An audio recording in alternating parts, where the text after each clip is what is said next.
Hey everyone, it's that time again for my year-end wrap-up video, and January 1st, 2017 marks the 3rd anniversary as a full-time liveaboard. 2016 was a good year. I saw a lot of projects completed on the boat and approximately 825 nautical miles under the keel. Of course, the biggest change for me in 2016 was the move from Vancouver, British Columbia to Prince Rupert, British Columbia, and that trip alone saw me travel over 500 nautical miles with the boat to its new location. Last year I did a video that sort of recapped all the things I had done in the previous 12 months, but this time I thought I would do something a little different and give you all an updated boat tour. Of course, there's been several changes to Sailing Vessel Moonshine since moving aboard 3 years ago, and they were all done in an effort to make her more comfortable as a liveaboard boat and at the same time keeping her practical as a cruising boat. So before we start the tour, I'll tell you a little bit about the boat that I live on. Her name is Sailing Vessel Moonshine.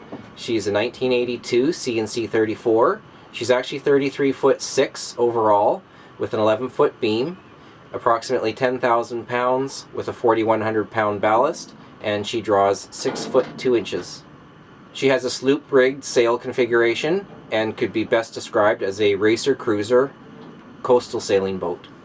One of the things that came with the boat when I purchased her was a full enclosure, and although the broker was raving about the enclosure, it's something that I wasn't really putting a lot of weight or value on until I made the purchase and realized how much longer my cruising season was extended, and then when I moved aboard the boat a couple years later, realizing how much more space it provided me. So if you're thinking about a lifestyle living on a sailboat, definitely consider a full enclosure or getting one if the boat doesn't already have one. Anyways, enough of me talking to the camera here. Let's reposition everything and I'll start the tour. Well, I thought I would start the tour at the aft starboard side of the cabin, and you can see just to the left of me are the companionway stairs that go up to the cockpit. Of course, you can remove these stairs for engine access. And immediately coming into the cabin, you have the galley on the right, on the starboard side. I have a single sink that is fairly deep, actually, so I've never had too many issues washing pots or pans. You have to get a little creative sometimes, but it's not a big deal. I have hot and cold pressurized water. I have a 6-gallon hot water tank out in the back starboard lazarette. That was replaced in May, I think. So there's a video about that if you want to see the hot water tank replacement. I also have a foot pump if I don't want to use the pressurized water, so I can pump water out of the tanks using a foot pump as well. So when you're on anchor, if you're trying to conserve power, that's another option. Underneath the sink is just basically storage, garbage, nothing exciting down there. I do have storage in behind. It's fairly shallow. A little more here that's a little deeper on this side. There's 3 drawers for, cutlery, utensils, things like that here. Under this counter here is the fridge. I didn't have refrigeration on the boat when I first moved aboard. It did have refrigeration at one time, so there was a breaker on the panel.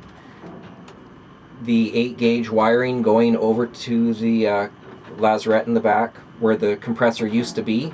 There was a shelf there. There was even the copper piping still there, but there was no cold plate and no compressor. So that had to be all replaced. There is a video that shows me replacing the refrigeration or installing the new compressor and copper piping and cold plate. That was done in the spring as well of 2016. So living on a boat without a fridge was difficult. I had a little cooler outside that plugged in, and it was a real pain, to be honest. So having refrigeration has made living aboard much nicer. And it's a very deep ice box. You could use this as an ice box. There's a drain in the bottom, and I can pump the water out. So if that's what I was doing before when I was cruising, but when I was living aboard at the dock, I didn't really use it because I didn't want to put ice in it all the time. I'll move forward a bit here. We got more storage back here. There's pots and pans and cutlery, dishes. One thing I'll mention now is that the entire boat has been insulated with 1/2-inch closed cell foam, and a lot of it's been covered with horizontal wood strips. So I didn't really do a video specifically for that, but I have talked about that in videos in the past on what I did to insulate the boat, and that's made a huge difference for condensation and warmth of the boat overall. So I'll probably have a couple close-up shots of that superimposed while I'm talking about it right now. In behind the stove here I have more storage. It's quite deep. You could fit pots and pans down there. I have just a number of various items in there. I have a 3-burner stove with an oven. It's all stainless steel. It's getting a bit old and tired looking, but it still works, so no need to replace it. For the sailors out there, you know that it would be gimbaled, but for anyone that doesn't know what that means that when the boat is heeled over, I can release the lock and the stove will stay level so that I can still cook. So that's something that's important on a sailboat, obviously. And I think most sailboats would have that anyways. But just for anyone out there that might not know what that is. One other thing I've done in the galley area is I replaced the light that was here before. This is all LED, and the 2 lights that are closest to my companionway stairs, I made them have the red light option, so that when you come down you flick on the 2 lights, and these actually will light up the entire cabin. So for nighttime sailing you want to have you don't want to have the white light on. And that's it, I think, for the galley. It's nothing fancy. I've thought about maybe doing a reno in here and fixing it up a little bit, but just haven't figured out exactly what to do yet.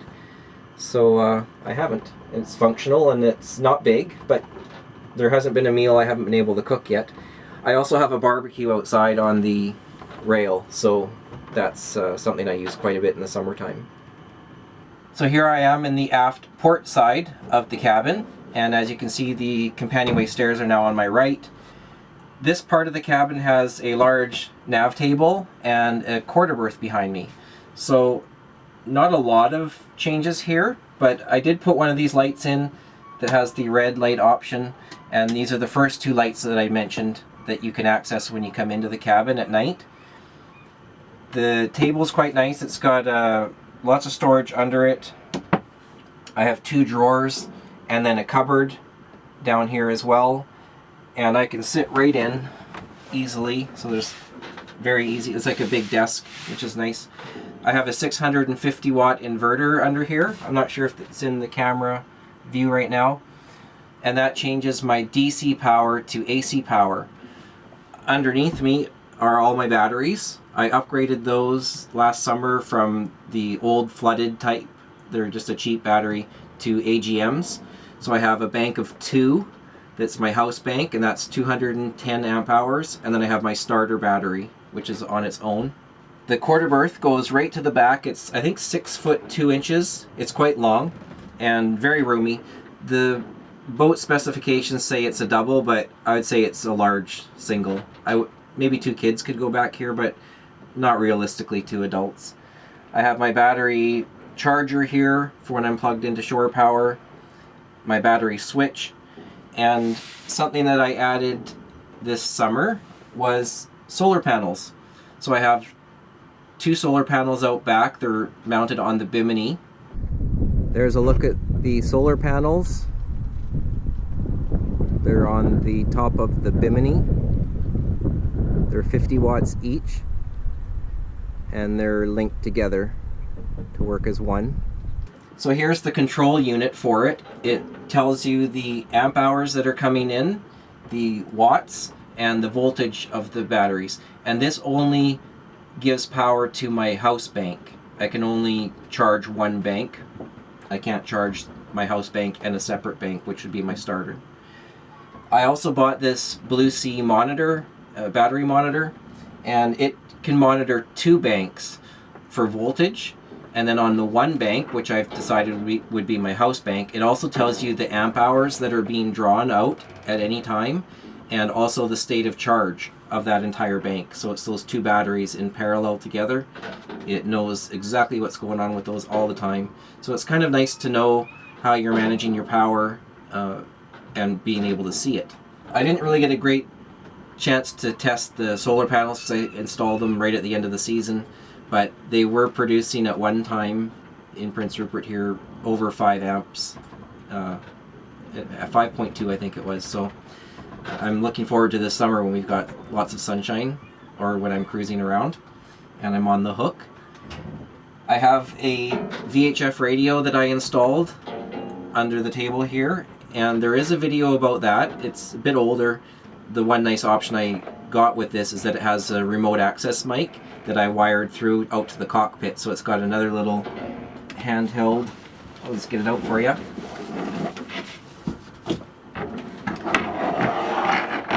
This plugs in outside in the cockpit, and it's got all the same functions and full control of the unit, but you can do it outside.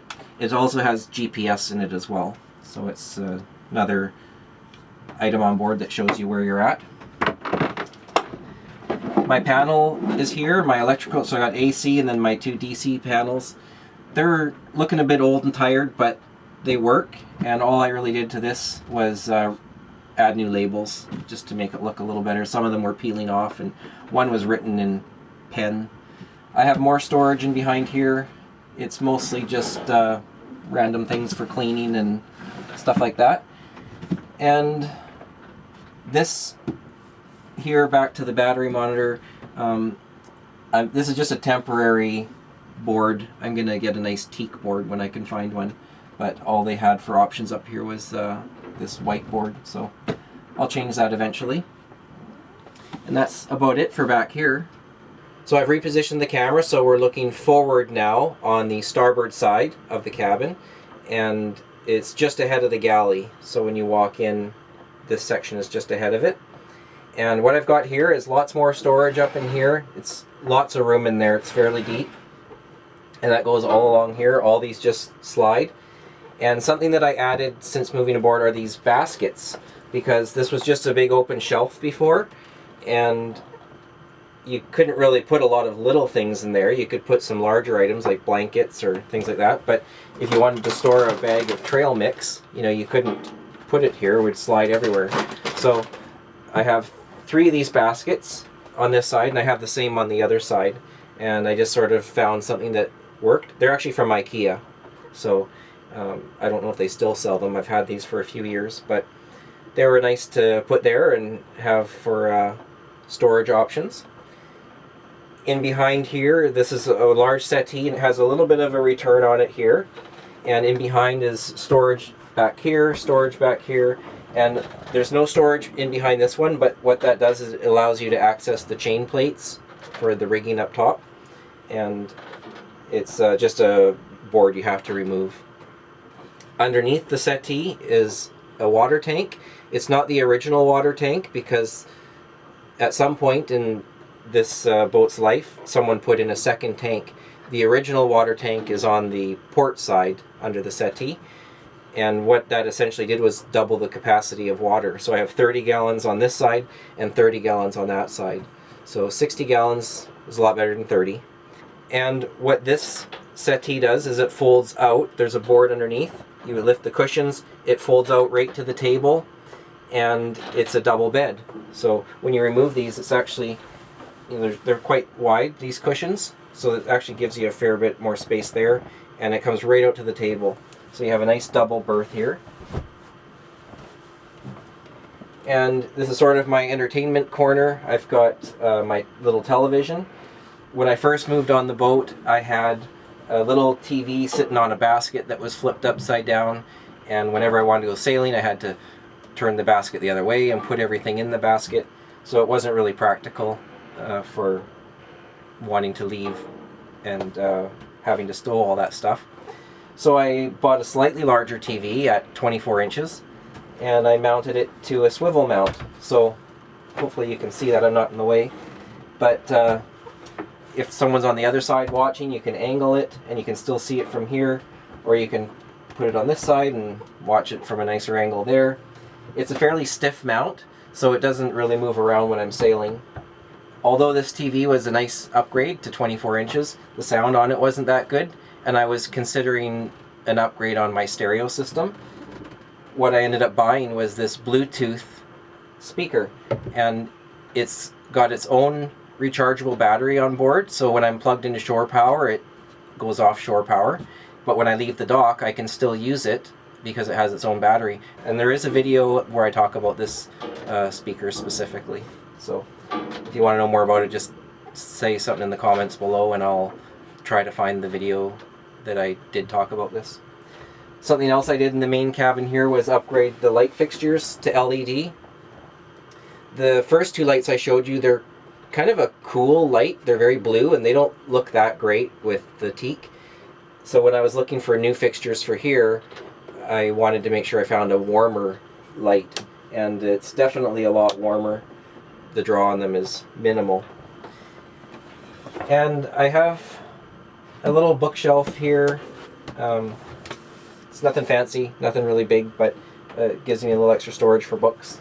Under this seat that returns a bit, there is storage under here, which is nice because the water tank only goes to here.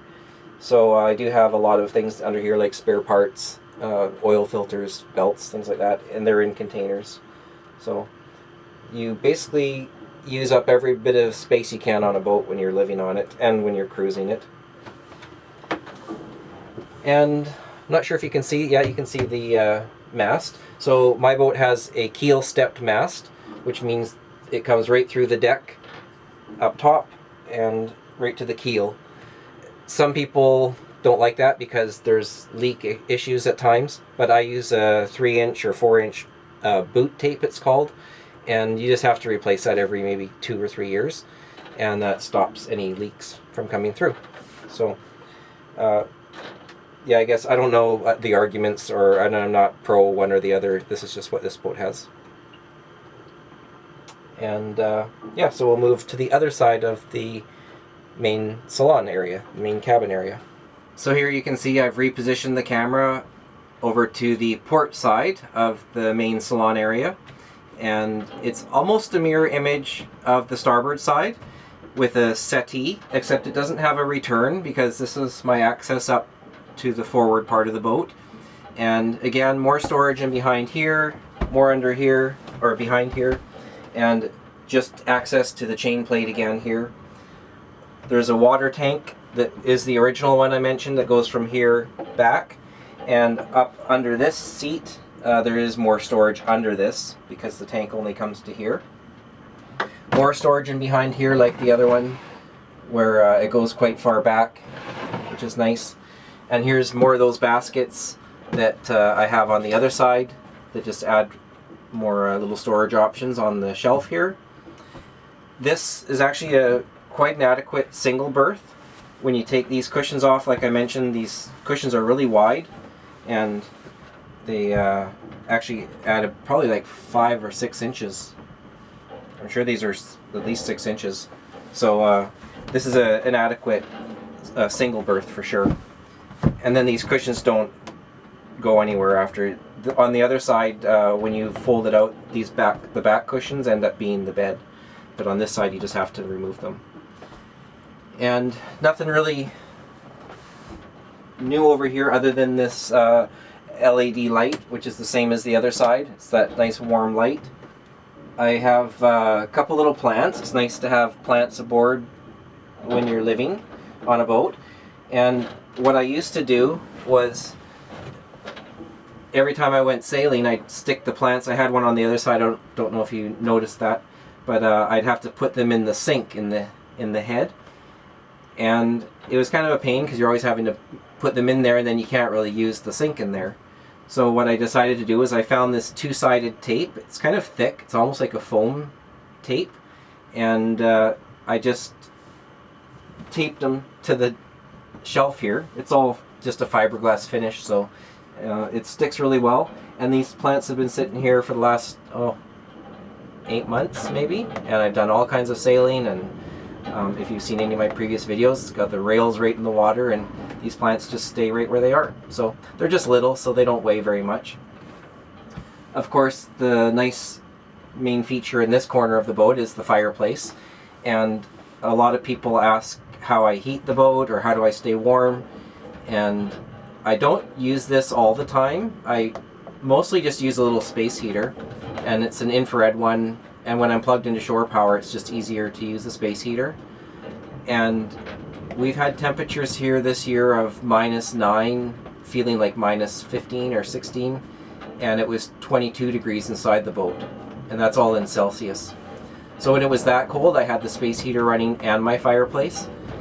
Today it's not that cold out, but I'm just using the fireplace today. And it has two settings, high and low, and it also has a variable fan on it, variable speed fan. The manual says when you put the fan on, it triples its efficiency, and I'd say it's pretty accurate. I do have a video about this fireplace specifically, and it's an older video. I think it's called How I Heat My Boat, and it's a Dickinson heater, and the model is Newport, so it's a good little unit. I replaced the chimney on it this last spring. It was a bit damaged, and there's a video about that too. So nothing else here, just the clock and the barometer. It's, like I said, just basically a mirror image of the other side, almost. One thing about this boat is it had a teak package on its original build, so a lot of this stuff is teak, and back here, and the table, and the nav table, and on other boats that are this age, CNC boats, they might not have as much teak, so that's something to keep in mind. The teak in here really warms it up. It's not too much, but it's enough, so that was a nice feature when I bought the boat. I think you can see most of the table right now. I'll just quickly go over that. It's a wide table. It's got lots of storage inside. Two big storage containers here. The leaves are secured in place by some latches for when I'm underway, or when I'm just, usually every day it's like this until I need it, but it has a latch you undo, and then the leaf folds up, and it's the same on the other side exactly. So the table is actually quite big. You can have, well, 4 people can eat here very comfortably. I have had 6, which is a bit cozy, but it's possible. The only design flaw in this table is it's got a couple arms that go down and hook in, and if you're getting in and out, your knees will bump, and then it knocks them out, as you can see. So I do have a video about that solution that I came up with, where I put the arms in. I have a couple latches that I placed, and I'm not going to get into too much detail about it, but because there is a video. But now you can bump this all day, and that'll never come out. So if you want to know how I fixed that, let me know in the comments, and I'll find the link for that video for you. But here you go. I just undid the latches, and look at this. It's down. So it's a bit of a design flaw, but it was an easy fix.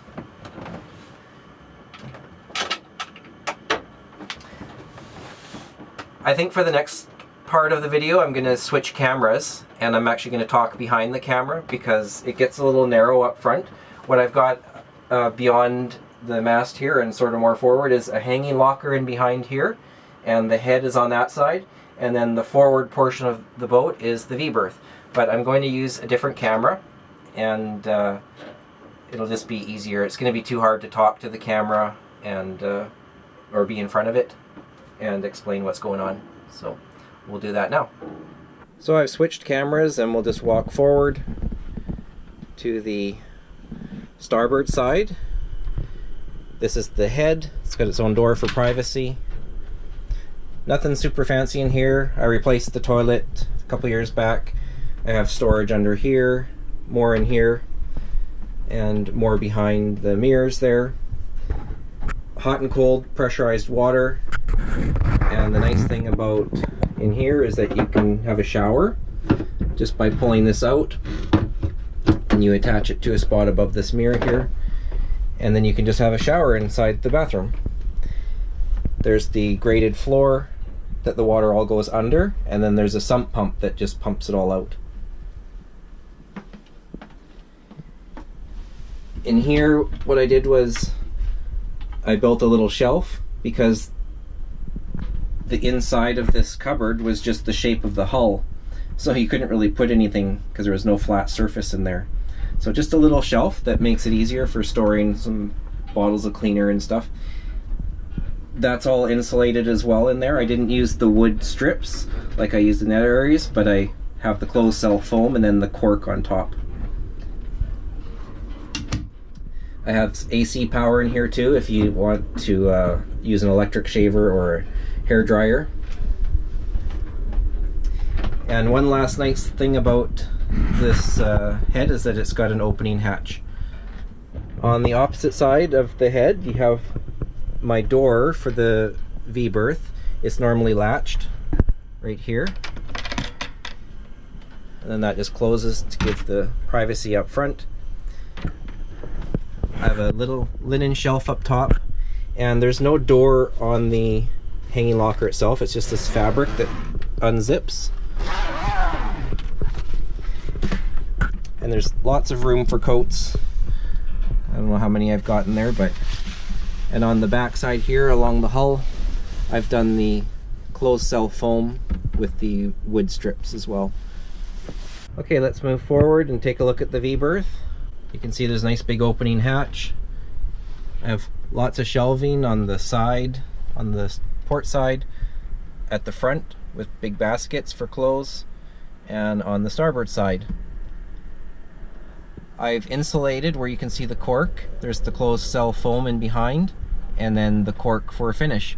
I thought about doing the wood strips like I've done in all the cupboards, but you can see just below the shelf there's the teak strips, and I just didn't think that would look nice with teak strips and then white strips.